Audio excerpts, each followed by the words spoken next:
Le tissu date bel et bien de l'époque du Christ et l'intelligence artificielle semble également s'y intéresser. Au cœur d'un supercalculateur, des lignes de code défilent à toute vitesse sur l'écran, tandis qu'une IA analyse des millions de points de données provenant d'un seul objet, le suaire de train. Mais elle ne recherche ni un visage ni des tâches. Elle cherche quelque chose de plus profond. Un ordre caché au sein du chaos des fibres anciennes. Puis, elle trouve quelque chose. La machine détecte un faible signal. Une symétrie mathématique répétitive enfouie sous l'image visible. C'est un motif qu'aucun artiste médiéval n'aurait pu produire et qu'aucun processus naturel connu ne peut expliquer. Les scientifiques s'interrogent désormais sur les implications de cette découverte extraordinaire pour l'une des reliques les plus controversées de l'histoire. Le suaire de Turin, une étoffe de lin de 14 tonnes de long divise le monde depuis longtemps. Pour les croyants, c'est une relique sacrée qui aurait enveloppé le corps de Jésus. Pour les sceptiques, c'est un faux médiéval élaboré. Et pourtant, c'est remarquable. L'humanité a cartographié le génome humain, fissuré l'atome et envoyé des hommes sur la Lune. Pourtant, nous ne parvenons toujours pas à nous entendre sur l'origine d'un simple morceau de tissu. Le mystère semblait résolu en 1988, lorsque 3 laboratoires indépendants ont effectué une datation au radiocarbone sur des échantillons du suaire. Tous sont parvenus à la même conclusion. Le linceul était daté entre 1260 et 1390 après Jésus-Christ, ce qui le situait sans conteste au Moyen Âge. L'affaire semblait close, du moins le croyait-on. Mais l'histoire ne s'arrêtait pas là. Dès le départ, le suaire a résisté à toute explication simple. Lorsque Sacandopia, avocat et photographe amateur italien, prit la première photographie du suaire en 1898, il fit une découverte stupéfiante. Dans sa chambre noire, le négatif révéla une image positive d'une netteté parfaite, celle d'un visage d'homme. Autrement dit, l'image sur le suaire était un négatif photographique des siècles avant même l'invention de la photographie. Préférez-vous que je donne un ton plus documentaire, comme la narration d'une série policière, ou que je conserve ce style narratif? Ce seul fait suffit à interpeller n'importe qui, mais comment est-ce possible? Ce qui est encore plus étonnant, c'est la superficialité incroyable de l'image. Elle repose uniquement sur les microfibres les plus superficielles du lin, à quelques centaines de nanomètres d'épaisseur. À titre de comparaison, un cheveu humain mesure environ 80 nanomètres d'épaisseur. La couleur ne pénètre pas dans le tissu comme de la peinture ou de la teinture. Il n'y a ni coup de pinceau ni trace de direction. C'est comme si les fibres elles-mêmes avaient été légèrement transformées en surface, changeant de couleur sans aucun dépôt. Au fil des années, les scientifiques ont tout essayé pour la reproduire: sculpture chauffée, gravure à l'acide, empreinte de poussière, toutes les méthodes possibles. Certains s'en sont approchés, mais aucun n'est parvenu à reproduire toutes les qualités étranges et précises de l'image du suaire. Et puis vient la partie qui défie toute explication. L'image recèle des informations tridimensionnelles d'une grande précision. Dans les années 1970, des chercheurs de l'Académie de l'armée de l'air américaine ont décidé d'analyser une photo du linceul à l'aide d'un analyseur d'images VP8, un appareil conçu à l'origine par la NASA pour interpréter le terrain planétaire. Leur découverte était incroyable. Contrairement à une photographie classique, la luminosité de l'image sur le linceul correspondait exactement à la distance entre le tissu et un corps réel en 3 dimensions. Les zones les plus sombres, comme le bout du nez, étaient les plus proches du tissu, tandis que les zones plus claires représentaient les parties plus éloignées. Le traitement des données a permis d'obtenir un relief 3D impeccable, une figure tridimensionnelle construite à partir d'une image plane. Aucune peinture, photographie ou technique artistique connue n'avait jusqu'alors permis de saisir une telle profondeur. Voilà ce qui continue de déconcerter les scientifiques aujourd'hui, un tissu que la datation au carbone 14 situe au Moyen Âge et qui pourtant recèle une précision et une complexité que l'on associe aux technologies modernes voire futuristes. Une contradiction flagrante et l'un des mystères les plus tenaces de l'histoire. Mais l'intelligence artificielle est entrée dans le débat. Et loin de l'enrichir, elle l'a complètement transformé. Des chercheurs ont alimenté de puissants réseaux neuronaux avec des numérisations numériques à ultra haute résolution du suaire de Turin. Ces IA n'étaient pas programmées avec des croyances ou des préjugés historiques. Leur seul objectif était de rechercher des motifs et leurs découvertes ont stupéfié les scientifiques. L'IA a détecté une couche d'informations cachée, un réseau complexe de subtiles symétries géométriques et de rapports mathématiques répétitifs tissés dans toute l'image. Elle a mis au jour une structure sous-jacente sans aucun lien avec la figure humaine. Imaginez découvrir un filigrane secret ou un plan numérique enfoui au cœur même des fibres. Il ne s'agit pas d'une simple image, mais d'un ensemble de données extrêmement organisées. L'IA a également confirmé les qualités tridimensionnelles du sphère, mais avec une précision bien supérieure à celle des études précédentes. Elle a révélé un niveau de précision mathématique quasi impossible à atteindre pour un artiste ou un faussaire médiéval. Plus surprenant encore, elle a décelé des motifs géométriques récurrents sur le visage, les mains et le torse, obéissant à une logique mathématique cohérente. Cela ne ressemble pas à une œuvre d'art humaine. Cela ressemble davantage au résultat d'un processus complexe et inconnu. Les scientifiques sont désormais confrontés à une possibilité presque inimaginable. La relique religieuse la plus célèbre au monde pourrait en réalité être une forme très avancée de technologie de l'information créée par un processus que nous ne comprenons toujours pas. Pour saisir l'importance capitale de cette découverte, il convient de revenir sur les célèbres datations au carbone 14 de 1904-28. Cette année-là, les autorités ont prélevé un petit échantillon dans un coin du sphère et l'ont envoyé à 3 des meilleurs laboratoires du monde à Oxford, Zurich et en Arizona. Grâce à une technique appelée spectrométrie de masse par accélérateur qui compte les atomes de carbone 14 individuellement pour déterminer l'âge, les 3 laboratoires ont daté indépendamment le tissu entre 1260 et 1390 après Jésus-Christ. La conclusion semblait sans appel, le sphère était médiéval et non antique. Le mystère semblait résolu, mais presque aussitôt de nouvelles questions surgirent. Des scientifiques extérieurs à l'étude initiale soulignèrent des problèmes majeurs, notamment concernant l'échantillon lui-même. Le fragment utilisé pour les analyses provenait d'une des zones les plus manipulées et réparées du sphère. Pendant des siècles, celui-ci avait été exposé publiquement, souvent tenu par ses coins. Il avait également survécu à de nombreux incendies. Après un incendie en 1532, un groupe de religieuses avait minutieusement réparé les zones endommagées, colmatant les trous et cousant le suaire sur un nouveau support. L'échantillon de 1988 avait été prélevé dans un coin juste à côté de l'une de ces sections rapiécées. Des années plus tard, le chimiste Raymond Rogers, membre du projet de recherche initial sur le suaire de Turin de 1978, décida de l'examiner de plus près. Il a récupéré quelques fils restants de ce même échantillon de 1904-28 et sa découverte fut remarquable. Au microscope, il constata que les fibres de l'échantillon testé étaient chimiquement différentes de celles du reste du tissu. Souhaiteriez-vous que je poursuive ce texte en décrivant la découverte de Rogers et en expliquant comment elle remettait en question les résultats de 1904-28? Dans le même style et sur le même ton. Les fils de cet échantillon test se sont révélés très différents du reste du tissu. Ils étaient enduits d'une gomme végétale et tissés avec des fibres de coton, tandis que le corps principal du tissu était constitué de fibres de coton. Le linceul est entièrement fait de lin pur. Rogers a également détecté des traces de teinture sur ces fils. Sa conclusion fut stupéfiante. Le fragment daté au carbone 14 ne provenait pas du tissu d'origine. Il s'agissait d'une pièce de réparation médiévale soigneusement retissée pour réparer les dégâts causés par un incendie.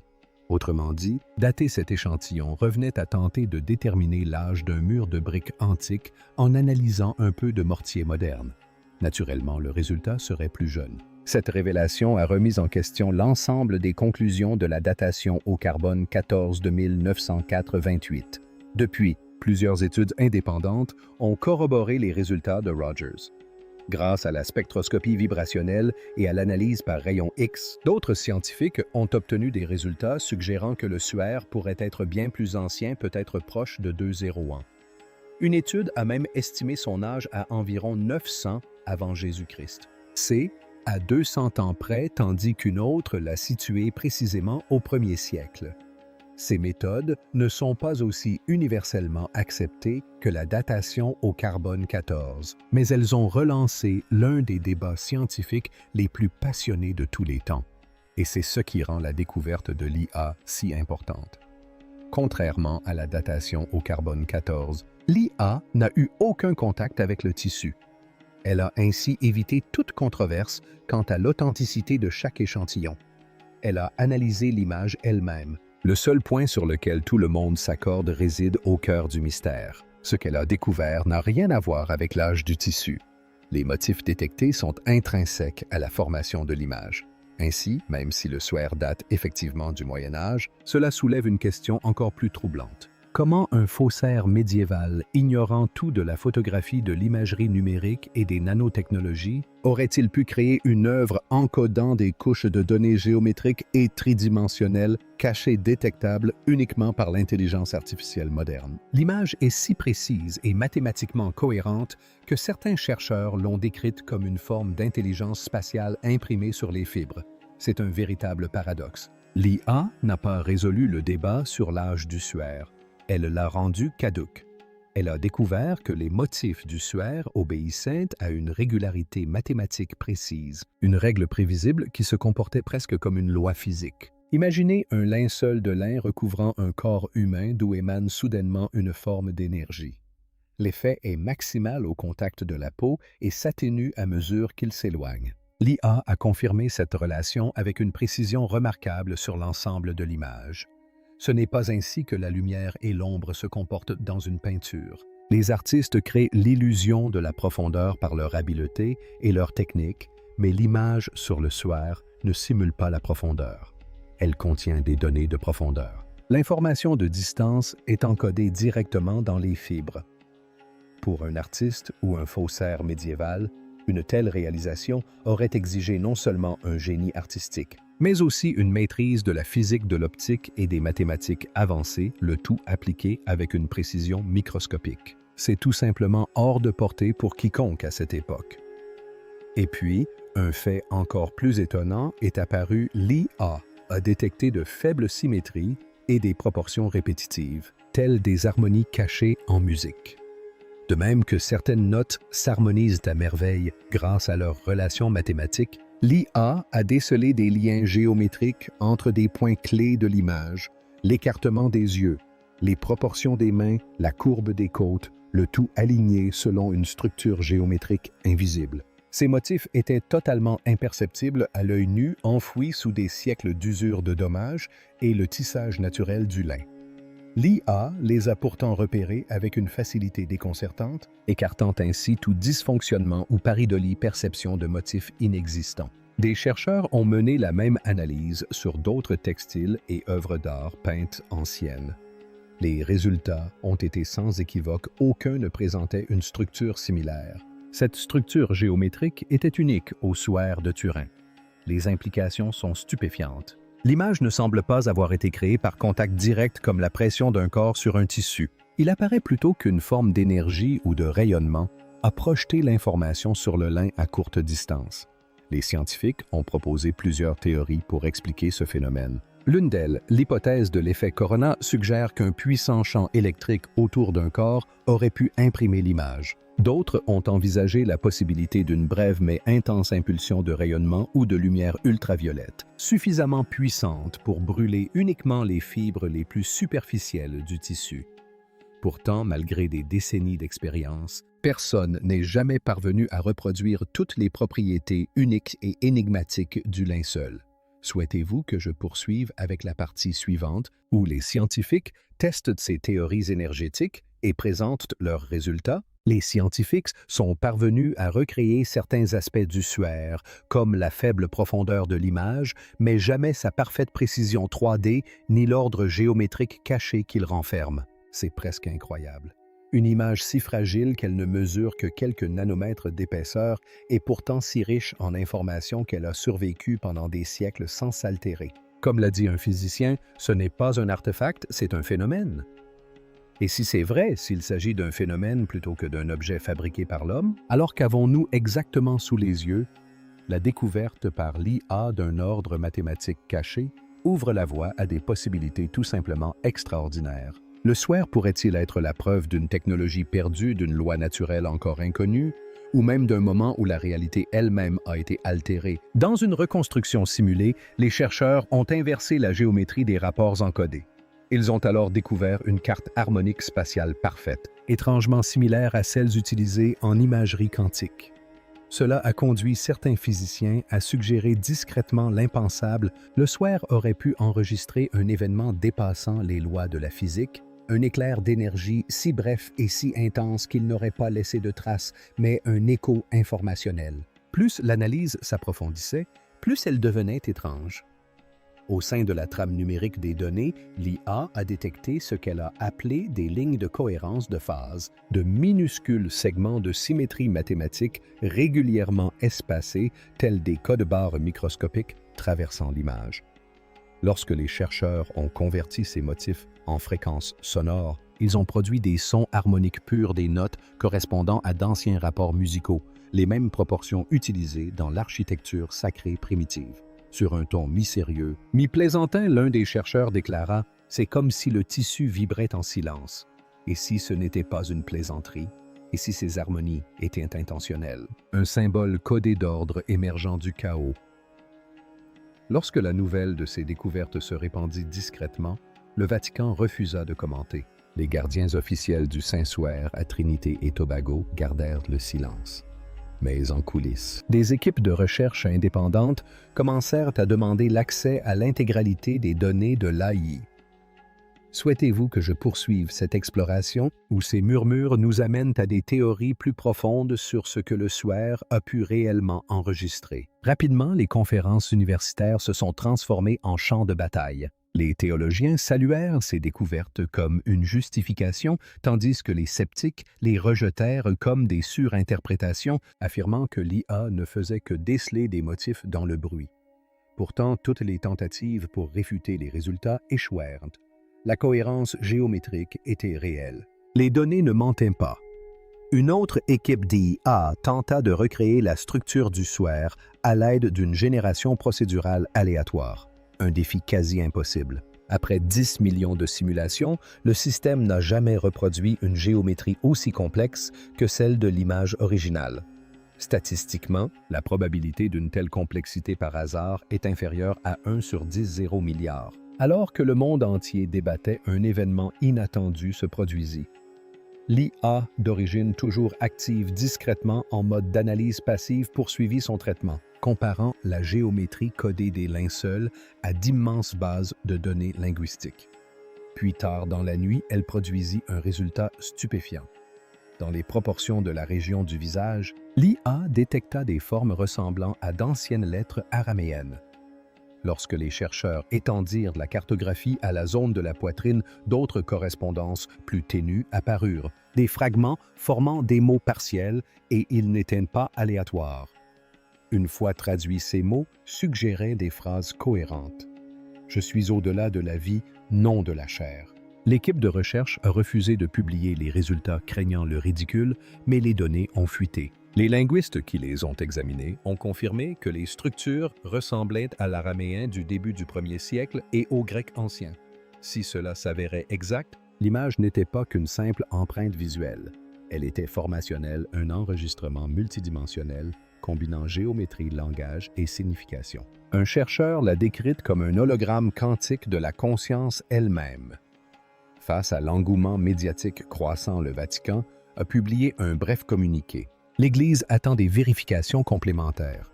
Mais en dehors des cercles officiels, l'histoire s'est répandue comme une traînée de poudre. Documentaires, podcasts et débats en ligne ont fleuri. Certains ont salué les découvertes de l'IA comme une preuve de l'existence divine, tandis que d'autres ont averti que la science s'aventurait sur des terrains qui ne lui appartenaient pas. L'expression « code du Christ » est devenue virale dans le monde entier. Parallèlement, une équipe de physiciens à Genève a mené des simulations pour déterminer l'explosion d'énergie nécessaire à la création de l'image 3D du SWER. Leur modèle prévoyait une impulsion de rayonnement ultraviolet d'une durée inférieure à 140 milliardièmes de seconde plus courte que n'importe quel phénomène naturel connu. Produire une telle quantité d'énergie uniformément sur une forme de taille humaine exigerait autant d'énergie que la production électrique totale de l'Europe. Pourtant, d'une manière ou d'une autre, quoi qu'il se soit passé il y a près de 2 ans, le lin n'a ni brûlé ni endommagé le tissu. Au contraire, une image parfaite et sans distorsion en est restée là. Un instant comme suspendu entre matière et lumière.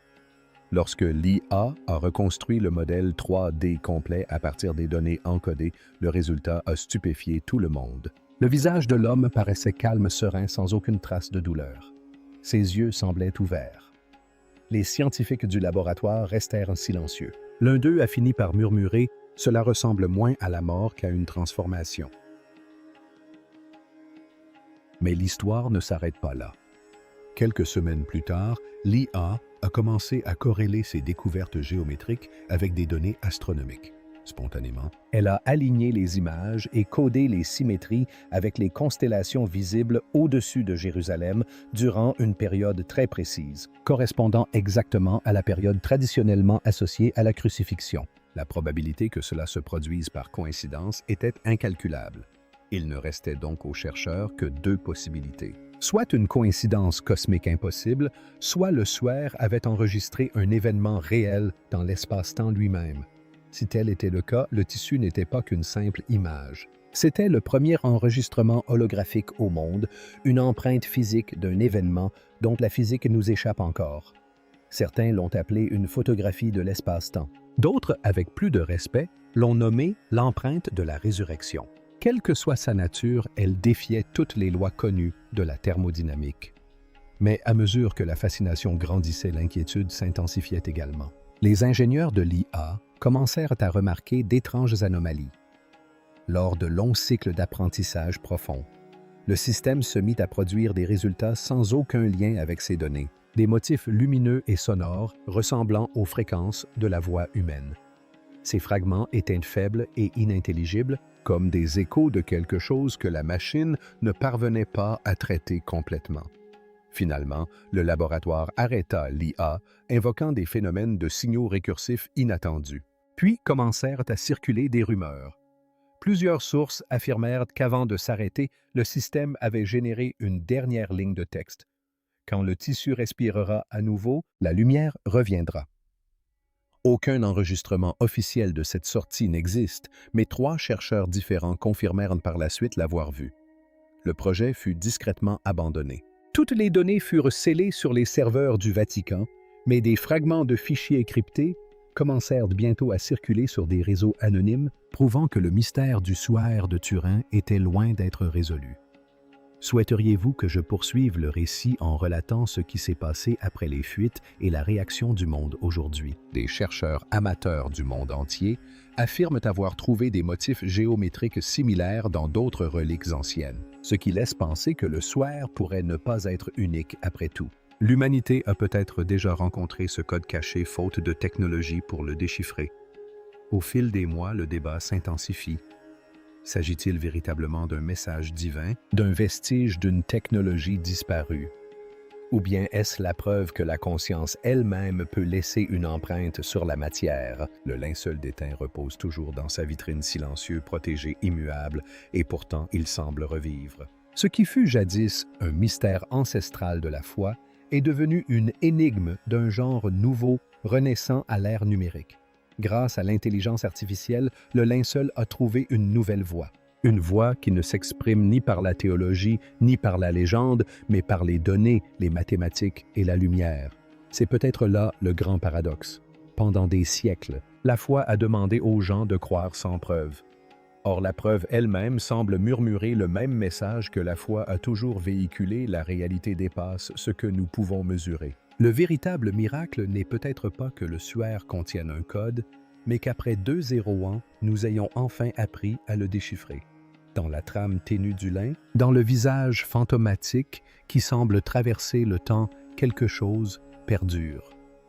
Un dialogue silencieux entre la matière et le sens qui refuse de s'éteindre. Et tandis que scientifiques et croyants scrutent les profondeurs numérisées de ce tissu antique, une pensée obsédante demeure. Et si l'image sur le linceul n'était pas du tout un souvenir de la mort, mais le premier témoignage de la vie la transcendant?